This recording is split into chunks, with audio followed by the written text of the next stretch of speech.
அவனுக்கு ஏதோ ஆபத்து நடக்கப் போவது போல இருந்தது. அந்த உணர்வு விக்ரம் திடீரென கார் ஓட்டிக் கொண்டிருந்த லம்போவை பின்னோக்கி இழுத்து பிடித்தான். கார் சுமார் 20 மீட்டர் உயரத்திற்கு மேல் பறந்தது. சுழன்று கீழே வந்து விழுந்தது. கார் எரிந்து கொண்டிருந்தது. உண்மையில் அந்த இடத்தில் குண்டு வெடிப்பு தான் நடந்திருந்தது. குண்டு வெடித்ததில் சிமெண்ட் தரை வெடித்து சிதறியது. பக்கத்தில் இருந்த கட்டிடங்களும் வீடுகளும் கூட இடிந்து விழுந்தது. புழுதி பறந்ததில் ஆட்கள் யாருமே அங்கு பார்க்க முடியவில்லை. 10 மீட்டர் தூரத்தில் தள்ளி விழுந்த விக்ரமின் கார் தீப்பற்றி எரிந்து கொண்டிருந்தது. வெடிகுண்டு வெடிப்பால் பேரழிவு ஏற்பட்டதில் விக்ரமின் உடல் முழுவதும் கருப்பு கருப்பாக தூசி படிந்திருந்தது. அதை தட்டி கொண்டிருந்தவன் யாரோ உரக்க கத்திடும் சத்தம் கேட்டதும் திரும்பி பார்க்க அங்கே லம்போ இரத்த வெள்ளத்தில் கிடந்தான். வேகமாக அவன் அருகில் ஓடி சென்று பார்த்தபோது அவனுக்கு காயம் ஏற்பட்டிருப்பதை விக்ரம் கண்டான். நல்ல நேரம், இருவருக்கும் உயிர் சேதம் எதுவும் ஏற்படவில்லை. என்ன கொடுமை இது! எப்படி இதெல்லாம் நடந்துச்சு? கொஞ்சம் மிஸ் ஆகி இருந்தா 2 பேருமே உடல் சிதறி இறந்திருப்போம் என்று சொன்னபடி லம்போவை அந்த இடத்தில் இருந்து தூக்கினான் விக்ரம். ஆனால் லம்போவுக்கு பலத்த அடி விழுந்து நகர முடியாமல் கிடந்தான். இருந்தாலும் அந்த நேரத்திலும் அவன் விக்ரமிற்கு தொந்தரவு கொடுக்க கூடாது என்பதற்காக, விக்ரம் சார், ஐம் ஓகே என்று சொல்லிக்கொண்டு மெதுவாக எழுந்து அந்த இடத்தில் இருந்து நகர முயற்சி செய்தான். விக்ரமின் கண்களில் கோபம் கொதித்து கொண்டிருந்தது.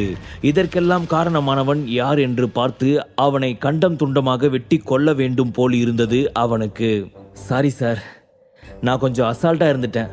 நான் மட்டும் கொஞ்சம் ஜாக்கிரதையாக இருந்திருந்தா இந்த மாதிரி நடந்திருக்காது. இது முழுக்க முழுக்க என்னோட தப்பு தான். நல்லவேளை உங்களுக்கு எதுவும் ஆகலை என்று வருத்தத்துடன் சொன்னான் லம்போ. அவன் இதற்கு முன்னால் இது போன்ற நிறைய சூழ்நிலையை அசால்ட்டாக கையாண்டு இருக்கிறான். ஆனால் இன்றைக்கு இப்படியெல்லாம் நடக்கும் என்று அவனே எதிர்பார்த்திருக்கவில்லை. இப்போது நடந்த சம்பவம் லம்போவின் வேலைக்கு இன்னமும் சவாலாக இருந்தது. விக்ரமின் முன்னால் தான் அவமானப்பட்டதாக தலைகுனிந்தான். விக்ரமின் முகம் மிகவும் கோபமாக இருந்தது. ஆனால் அதற்கு காரணம் லம்போ கிடையாது. இந்த விஷயத்தில் அவன் லம்போவை குற்றம் சொல்லவில்லை. ஏனென்றால் லம்போ எப்போதுமே விக்ரமுடன் தான் இருந்தான். அந்த நேரத்தில் காரில் என்ன நடந்திருக்கும் என்று அவனுக்கு தெரிந்திருக்க வாய்ப்பில்லை. ஹே, எனக்கு வேண்டாதவங்க யாரோ தான் இதை பண்ணியிருக்காங்க. இதில் நீ என்ன பண்ணுவ? பாவம், முதல்ல உன்னை ஹாஸ்பிட்டலுக்கு கூட்டிட்டு போகணும் என்று சொன்னான் விக்ரம். பேசிக்கொண்டே அப்படியே சுற்றிலும் யாராவது இருக்கிறார்களா என்று தேடி பார்த்தான் விக்ரம். ஆனால் ஒருத்தர் கூட உதவிக்கு கிடைக்கவில்லை. விக்ரம் லம்போவை தூக்கி கொண்டு வந்து ஒரு மரத்தடியில் உட்கார வைத்துவிட்டு, கொஞ்ச நேரம் இங்கே இரு, நான் இதோ வந்துடுறேன் என்று சொல்லிக்கொண்டு திரும்ப கோவிலுக்குள் ஓடினான். வேகமாக கோவிலுக்குள் சென்று தேடி பார்க்கும்போது அங்கே யாரும் இல்லை. கொஞ்ச நேரத்திற்கு முன்னால் விக்ரமிடம் பேசிக்கொண்டு இருந்த வீரபத்திரனை அங்கே காணவில்லை. அதை நினைக்கும் போது விக்ரமின் கண்கள் இன்னமும் தீவிரமானது. கோபமாக சுற்றிலும் நோட்டம் விட்டான். எனக்கே சாவு பயனா என்னன்னு காட்டுறீங்களா? இதை பண்ணவனுக்கு உண்மையிலேயே எவ்வளவு தைரியம் இருக்கணும். இருட்டுக்குள்ள வெடிகுண்டு வச்சு என்னை ரொம்ப குறைச்சி மதிப்பிட்டுட்டாங்க. கண்டிப்பா இதை பண்ணவனுக்கு நான் யாருன்னு தெரிஞ்சிருக்கணும் என்று விக்ரம் மனதிற்குள் நினைத்து கொண்டான். அவனுடைய கண்கள் மெல்ல மெல்ல சிந்தனையில் மூழ்கியது. ஒரு கணம் கோவில் முழுவதையும் சுற்றி பார்த்து ஸ்கேன் செய்துவிட்டு மெதுவாக கண்களை மூடினான். இதற்கு முன்பு பேசியவனின் முகம் அவன் நினைவிற்கு வந்தது. கோவிலுக்குள் இருந்த அனைத்தையும் மனதிற்குள் திரும்பவும் நினைவுபடுத்தி பார்த்தான். அவனுடைய விரல்கள் படிப்படியாக கிள்ளிக் கொள்கின்றது. விக்ரம் சிறு வயதில் இருந்தே தனது வாழ்க்கையை குறிப்பார்ப்பதில் ஆர்வம் கொண்டவன். தன் வாழ்நாளில் வீரபத்திரன் என்ற ஒருவனை சந்தித்து இருக்கிறானா என்று நினைத்து கொண்டிருந்தான். இந்த முறை ஒரு சிறிய மெட்டாபிசிக்ஸ் முறையாகும். அந்த முறையை தற்போது விக்ரம் பயன்படுத்தி கொண்டிருக்கிறான். மைசூரில் சாதாரண இடத்தில் 3 பேர் சாக்கு மூட்டையை கொண்டு வந்து வீசினர். அந்த சாக்கு பைக்குள் வீரபத்திரன் சுயநினைவின்றி இருந்தான். அண்ணா, இந்த பெருசை என்ன செய்யறது என்று அந்த மூவரில் ஒருவன் தன் தலைவனிடம் கேட்டான். அந்த தலைவன் தாழ்ந்த குரலில், சத்தமா பேசாதடா, இந்த பெரியவரை தூக்கி ஆத்துல வீசிடலாம் என்று ஹஸ்கி வாய்ஸில் சொன்னான். சரி என்று தலையை ஆட்டியவன், இவ்வளவு தூரம் வந்திருக்கான், நம்ம டிராகன் ஹவுஸோட சீக்ரெட் கோடு இந்த ஆளுக்கு எப்படி தெரியும் என்று அந்த 3 பேரில் இன்னொருவன் கேட்டான். அவன் சாரு கேச குலத்தை சேர்ந்தவன்னு சொன்னான், மறந்துட்டியா? அந்த ஆளுக்கு வாரிசு எதுவும் இல்லை. இவன் தன்னோட குருவுக்கே துரோகம் செஞ்சவன். நீ சாகக்கூடாதுன்னா இந்த சாரு கேசவனை மட்டும் தெளிவா ஞாபகத்தில் வச்சுக்கோ. இந்த விஷயத்தை வெளியில சொன்னா நீ சாக போறது உறுதி என்று சொன்னான் அந்த தலைவன். ஓகேண்ணா, எனக்கு புரியுது. அந்த ஆள் நெற்றியில் வேர்வை வடிய தன் தலைவனை பார்த்து சொன்னான். இப்போ நாம வெடிக்க வைக்க நினைக்கிற ஆளு நம்ம மாஸ்டருக்கு துரோகம் பண்ணனவன். அவன் நம்ம மாஸ்டர் கிட்ட இருந்து நிறைய விஷயங்களை கத்துக்கிட்டு இருக்கான். ஆனா ஒரு கட்டத்துக்கு மேல அவருக்கே எதிரியா மாறிட்டான். இப்போ அவனுக்கு நிறைய தற்காப்பு கலைகள் தெரியும்.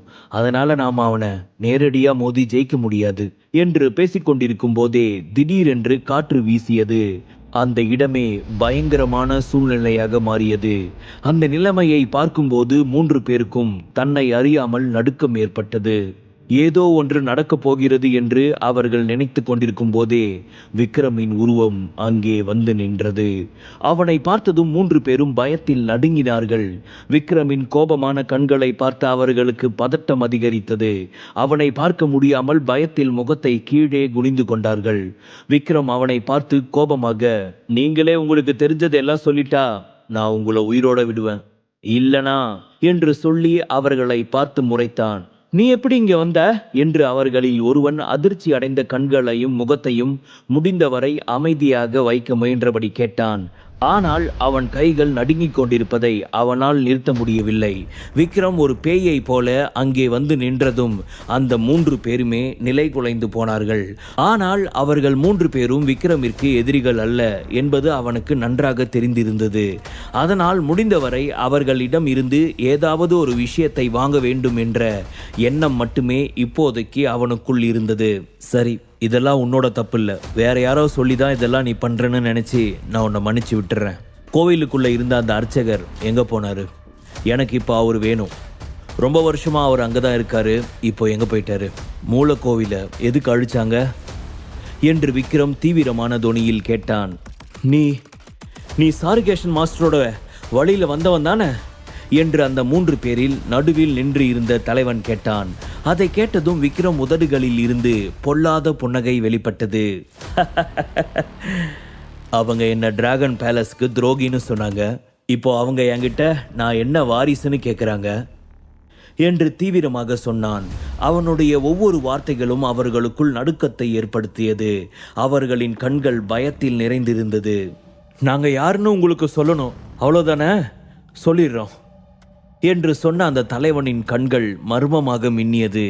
விக்ரம் அவனையே பார்த்து கொண்டிருக்க டக்கென யாரும் எதிர்பாராத வகையில் தன் இடுப்பில் வைத்திருந்த கத்தியை எடுத்து தனது பக்கத்தில் இருந்த 2 பேரின் கழுத்தையும் ஆழமாக கட் செய்தான். அதை கொஞ்சமும் எதிர்பார்க்காத விக்ரம் அவன் அருகில் செல்ல முயன்ற போது, கிட்ட வராத, அதுக்கப்புறம் உனக்கு எந்த விஷயமும் தெரியாம போயிடும் என்று சொன்ன அந்த தலைவன் தன் கழுத்தில் கத்தியை வைத்து கொண்டு மிரட்டினான். விக்ரமிற்கு என்ன செய்வதென்றே தெரியாமல் இருந்த இடத்தில் அப்படியே அசையாமல் நின்றான். மற்ற 2 பேரும் அதே இடத்தில் துடிதுடித்து இருந்தார்கள். அவர்கள் வைத்திருந்த ஒரு மூட்டையில் வீரபத்திரனும் இறந்து கிடப்பதை விக்ரம் கவனித்தான். அவருடைய கழுத்து அறுக்கப்பட்டு இருந்தது. தயவு செஞ்சு என்னை மன்னிச்சிடுங்க. இவங்கிட்ட உண்மையை சொல்லி நரக வாழ்க்கையை அனுபவிக்கிறதுக்கு பேசாம சாகிறது எவ்வளவோ மேல்னு தான் நான் உங்களை கொன்னேன். கவலைப்படாம போங்க, நானும் உங்க பின்னாடியே வந்துடுவேன் என்று அந்த தலைவன் தன்னுடன் இருந்த 2 பேரையும் பார்த்து மனதிற்குள் நினைத்து கொண்டான். அவன் கண்களில் கண்ணீர் தேங்கி நின்றது. முகம் முழுவதும் இரத்த வெள்ளத்தில் சிவப்பாக மாறி இருந்தது. விக்ரம் அவனை பார்த்து முடிந்த வரைக்கும் கூலாக பேச முயன்றான். நீ இப்படி அவங்கள கொன்னுட்டு உன்னையும் சாகடிக்கிறதுனால எந்த யூஸும் கிடையாது. உனக்கு என்ன வேணுமோ நான் அதை பண்ணித்தரேன். உனக்கு வேண்டிய பாதுகாப்பை நான் ஏற்பாடு பண்ணுறேன். உனக்கு இந்த உலகத்தில் எங்கே போகணும்னு சொல்லு, நான் உன்னை அங்கே அனுப்பி வைக்கிறேன். ஆனால் உங்ககிட்ட இருந்து எனக்கு தெரிய வேண்டியது ஒன்றே ஒன்று தான். என்னை இந்த இடத்துல வச்சு கொல்ல சொன்னது யாரு என்று கேட்டான். அதை கேட்டதும் அந்த தலைவன் விக்ரமை பார்த்து கிண்டலாக சிரித்தான். டிராகன் பேலஸ் ஏற்கனவே எங்களோட முதலாளி கைக்கு போயிடுச்சு. நீ இங்கே இருந்து திரும்பி போகிறது தான் உனக்கு நல்லது. அவங்க கண்டிப்பாக உன்னை கொன்னுடுவாங்க. நானும் இப்போ கொஞ்ச நேரத்தில் மேலே போக போகிறேன். ஒரு காலத்தில் அந்த பேலஸ் உங்ககிட்ட ரொம்ப அன்பாக இருந்துச்சு. அந்த பேலஸ் உங்ககிட்ட பாசமாக பழகுச்சு. அதனால் நான் உனக்கு ஒரு விஷயத்த சொல்கிறேன். உனக்கு வாழணும்னு ஆசை இருந்தால் உடனே இங்கிருந்து திரும்பி போயிடு. அப்படி இல்லைனா இந்த டிராகன் பேலஸோட கோபத்தை உன்னால் தாங்க முடியாது. நிலைமை ஏற்கனவே ரொம்ப மாறிடுச்சு. தர்மம் எப்போவுமே ஒரே மாதிரி இருக்காது. எல்லா நாளும் உனக்கு சாதகமாகவே அமையாது. நீ அந்த பேலஸுக்கு போனா யாரும் உன்கிட்ட கருணை காட்ட மாட்டாங்க. போறப்போ உன்கிட்ட ஒரு உண்மையை சொல்கிறேன். நிஜமா என்கிட்ட இருந்து நீ எந்த தகவலையும் தெரிஞ்சிக்க முடியாது என்று சொன்னவன் டக்கென தன் கழுத்தை அறுத்து கொண்டான். தொண்டையில் இருந்து ரத்தம் வழிய ஒரே அடியாக தரையில் விழுந்தான். அந்த தலைவன் அடுத்த 2வது நிமிடத்தில் அவனுடைய உயிர் பிரிந்தது.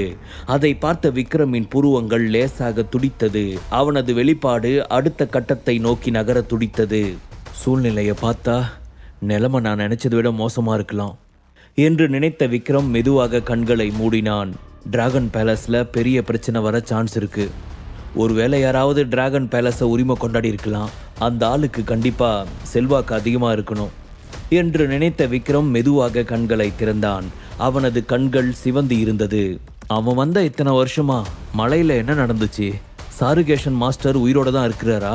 மாஸ்டர், நீங்க எங்க இருக்கீங்க? நீங்க இன்னமும் உயிரோட தான் இருக்கீங்களா? செத்துப்போன அந்த வீரபத்திரன் யாரு என்று விக்ரம் மனதிற்குள் சொல்லிக் கொண்டான். மலையை விட்டு வெளியே வந்த பிறகு அவன் இவ்வளவு அழுத்தத்தை உணர்ந்ததே இதுவே முதல் முறை. உண்மையில் அவனுடைய மாஸ்டர் அவனுக்கு கொடுத்த டிராகன் பேலஸ் யார் கைக்கு சென்றது? அவன் ஏன் துரோகியாக மாறினான்? சாருகேச மாஸ்டருக்கு என்ன ஆனது என்று ஒன்றுமே விளங்கவில்லை விக்ரமிற்கு. விக்ரமுடைய வாழ்க்கை சிகரத்திற்கு அர்ப்பணிக்கப்பட வேண்டுமானால் அவன் இந்த தலைவர் பதவியில் எல்லாம் மயங்கக்கூடாது. எந்த பதவிக்கும் ஆசைப்படக்கூடாது. அவன் என்றென்றும் இருளில் செல்ல வேண்டி இருந்தது. அது மட்டுமல்லாமல் நாட்டை காக்கும் வேளையில் அவன் இருக்கும்போது டிராகன் ஹவுஸ் இருப்பதையும் அவன் விட்டு வைக்க கூடாது. இப்போது அவனுக்கு எதிரி யார்? மிக முக்கியமாக சாருகேஷாவுக்கு என்ன ஆனது? அதையெல்லாம் அவன் அவசரமாக கண்டுபிடிக்க வேண்டும் என்று நினைத்த விக்ரம் கொஞ்ச நேரம் யோசித்துவிட்டு அந்த இடத்தில் இருந்து கிளம்பினான். மைசூரில் இருந்து மும்பைக்கு வந்த விக்ரம் ஸ்டார் சிட்டியில் இருக்கும் பிரசிடென்ட் ரூமுக்குள் இருந்த சேரில் உட்கார்ந்து யோசித்துக் கொண்டிருந்தான். அவனுக்கு முன்னால் இருந்த மேசையில் ஒரு பிளாக் டீ கப் இருந்தது. அடிக்கடி அதில் இருந்து ஒரு சிப் எடுத்து பருகிவிட்டு மீண்டும் அதே டேபிளில் வைத்தபடி எதையோ யோசித்துக் கொண்டிருந்தான் விக்ரம். அவனுக்கு அருகில் மரியாதையுடன் நின்ற கண்ணன் பிரசாந்த் மகேந்திரா உடனான டீலிங் பற்றியும் மைசூர் சுற்றுப்பயணத்தை பற்றியும் விக்ரமிடம் மெதுவாக சொல்லிக் கொண்டிருந்தான். விக்ரம் சார், இந்த மகேந்திரா ஃபேமிலிக்கு குஜராத்தில் நிறைய சொத்து இருக்கு. அதை பற்றி ஏதாவது க்ளூ தர முடியுமா என்று கண்ணன் கேட்டான். விக்ரம் கண்ணனின் பேச்சை கேட்டபடியே ஜன்னலுக்கு வெளியே வானத்தில் நகர்ந்து கொண்டு இருந்த வெள்ளை மேகங்களை பார்த்து அப்படியே யோசித்து கொண்டு இருந்தான். விக்ரமின் எண்ணங்கள் வேறு எங்கோ இருப்பதை கண்ணன் புரிந்து கொண்டான். விக்ரம் மிகவும் கவலைப்படுவதை அவன் உணர்ந்தான். அதை நினைக்கும் போது கண்ணனுக்கு மிகவும் அதிர்ச்சியாக இருந்தது. கண்ணனின் பார்வையில் விக்ரம் ஒரு கடவுளை போன்றவன். எந்த பிரச்சனை வந்தாலும் அதை எளிதாக சமாளித்துவிட கூடியவன். எவ்வளவு பெரிய சூழ்நிலையிலும் அவனுக்கு முகபாவம் எப்போதும் ஒரே மாதிரி தான் இருக்கும். அவனுடைய கடந்த காலத்திலும் சரி நிகழ்காலத்திலும் சரி எப்போதுமே நார்மலாக நடந்து கொள்ளும் ஆளாக இருந்தான். சுரபி முன்னிலையில் இருந்தாலும் மற்ற வெளியாட்களின் முன்னிலையில் இருந்தாலும் அவன் ஒருபோதும் உணர்ச்சி வசப்பட்டதாக தெரியவில்லை. அதுவே விக்ரமிடத்தில் மற்றவர்களுக்கு நடுவே இருக்கும் மிகப்பெரிய வித்தியாசமாக இருந்தது. ஆனால் விக்ரம் இன்று இரத்தமும் சதையுமாக இருக்கும் ஒரு சாதாரண மனிதனைப் போலவே தெரிந்தான்.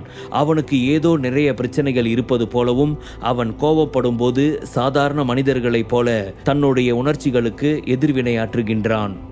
அவனுடைய இந்த எண்ணங்களுக்கு மத்தியில் 2 முறை கதவை லேசாக தட்டிவிட்டு சுரபி உள்ளே வந்து விக்ரமை பார்த்து சிரித்தாள். விக்ரம் தன்னுடைய எண்ணங்களை எல்லாம் ஒரு ஓரமாக வைத்துவிட்டு அவளை பார்த்து லேசாக சிரித்தான். விக்ரம், எப்போ வந்தீங்க? இன்னைக்கு நம்ம சப் பிரான்ச்சில் எல்லா விஷயத்தையும் டீல் பண்ணிட்டேன். ப்ரொடக்ஷன் ஆப்ரேஷன் ஆரம்பிச்சாச்சு. ரொம்ப சந்தோஷமா இருக்கு விக்ரம். நாம 2 பேரும் இன்னைக்கு டின்னருக்கு வெளியே போலாமா என்று சுரபி லேசாக சிரித்தபடி முகத்தில் சந்தோஷத்துடன் கேட்டாள். அவள் முகத்தில் இருந்த சந்தோஷத்தை பார்த்துவிட்டு விக்ரமிற்கு வேறு எந்த யோசனையுமே வரவில்லை. அவளை பார்த்து லேசாக சிரித்துவிட்டு போலாம் என்று சொல்லி எழுந்தான். அப்போ நான் சொன்ன எல்லாத்தையுமே நீ சமாளிச்சிடு. உன்னால எல்லாத்தையுமே மேனேஜ் பண்ண முடியும்னு நினைக்கிறேன் என்று விக்ரம் கண்ணை பார்த்து சொன்னாள். கண்டிப்பா நான் பார்த்துக்கிறேன் என்று விக்ரமை பார்த்து நம்பிக்கையுடன் சிரித்தபடி சொன்னான் கண்ணன். அதன் பிறகு விக்ரமும் சுரபியும் அங்கிருந்து கிளம்பி சென்று அதே தெருவில் இருந்த ஸ்டார் சிட்டி ரெஸ்டாரண்டிற்கு சென்றார்கள். அங்கே தங்களுக்கென ஒரு தனி மேஜையில் 2 பேரும் உட்கார்ந்து டின்னர் ஆர்டர் செய்தார்கள். சுரபியின் முகத்தில் சந்தோஷம் நிறைந்திருந்தது. அவள் அடிக்கடி விக்ரமை பார்த்து சிரித்தபடி உட்கார்ந்திருந்தாள். முழு கதையையும் கேட்டு மகிழ பாக்கெட் FM ஆப்பை டவுன்லோட் செய்யுங்கள். லிங்க் டிஸ்கிரிப்ஷனில் கொடுக்கப்பட்டுள்ளது.